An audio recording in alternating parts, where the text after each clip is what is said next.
Usap-usapan ngayon online ng isang customer sa isang coffee shop matapos umanong sakupin ng dalawang mesa habang kumakain at nagtatrabaho. Ayon sa nagbahagi ng kwento, nang magtanong siya kung maaari niyang gamitin ang bakanting mesa dahil marami nang naghahanap ng mauupuan, tumanggi umano ang babae at sinabing ginagamit niya ito para sa kanyang pagkain. Dahil dito, umani ng samot-saring reaksyon mula sa netizens ang insidente. Marami ang nagsabing mahalagang maging makonsiderasyon lalo na kapag puno ang isang coffee shop. Habang may ilan namang nagsabing karapatan din ng customer na gamitin ang espasyong kailangan niya basta't sumusunod siya sa patakaran ng establishmento. Muli nitong binuhay ang usapin tungkol sa tamang coffee shop etiquette, kabilang ang pagsakop ng mga mesa at upuan, lalo na sa mga pampublikong lugar na pinagsasaluhan ng maraming customer. Ano ba ang tamang etiquette sa mga loob ng cafe? Yan ang ating pag-uusapan dito sa Hear Me Out.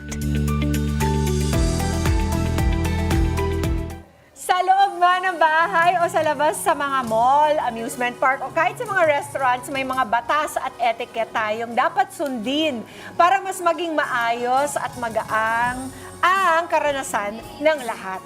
Ngayong umaga, pag-uusapan po natin ang isa sa mga favorite spots ninyo, ang coffee shop. Diba, ang hilig nating tumambay dyan.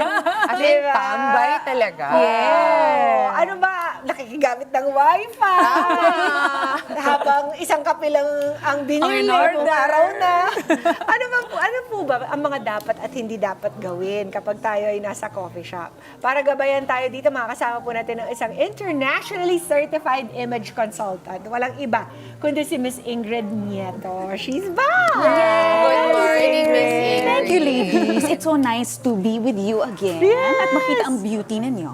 Siyempre, when it comes to all things proper, ikaw talaga yung pinupuntahan namin. Kasi, lalo na dito sa sitwasyon na ito, napakadaming mga tao, ang ginagawa na talagang tambayan, ang coffee shop.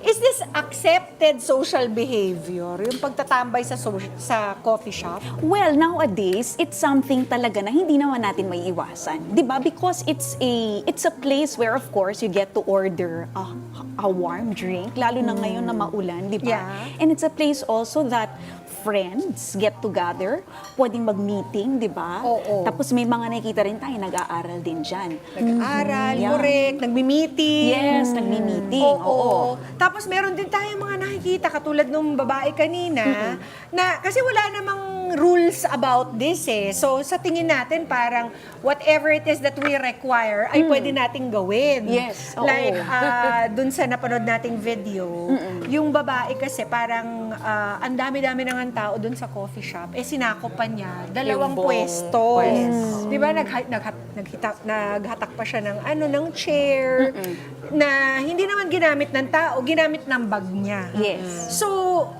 I mean, ordinarily you'd think parang grabe naman, di ba? Ang dami ng tao. But this is not automatic for Yes. some people. It's not automatic for some people. And we never know, no? Sige, parang I also came across that issue nga. Hindi natin kasi rin alam ano yung situation nung pumasok yung lady na yon dun sa coffee shop. Maybe when she came in, wala pang gaanong tao.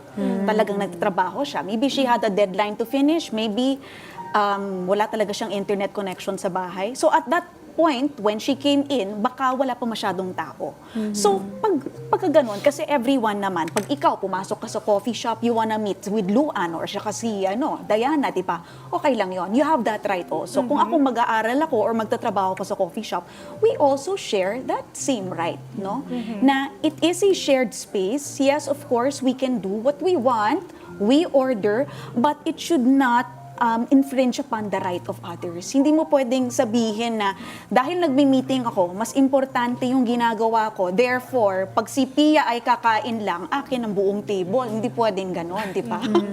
No? So, you be considerate then of others. pag nakikita mong ganyan, sana i-offer mo na lang yung yung Yes. share na may bag. Oo. Because mas importante naman ng tao kaysa sa bag. Yes. Oo, yung self-awareness din. Especially kung siguro napansin mo na medyo matagal ka na nga dun sa coffee shop, di ba? Medyo ma-conscious ka rin, sandali lang, isa lang yung in-order ko. Ideally kasi dapat mga every 1.5 to 2 hours. Kung alam mo medyo magtatagal ka dun, it's also the consideration for naggagamit ka ng wifi, nagagamit ka ng kuryente. Yeah. You're taking up the space, might as well naman, you pay also. Consume. Yes, you consume. Tama yun. Let's get together. Sunday 25. Sunday 25.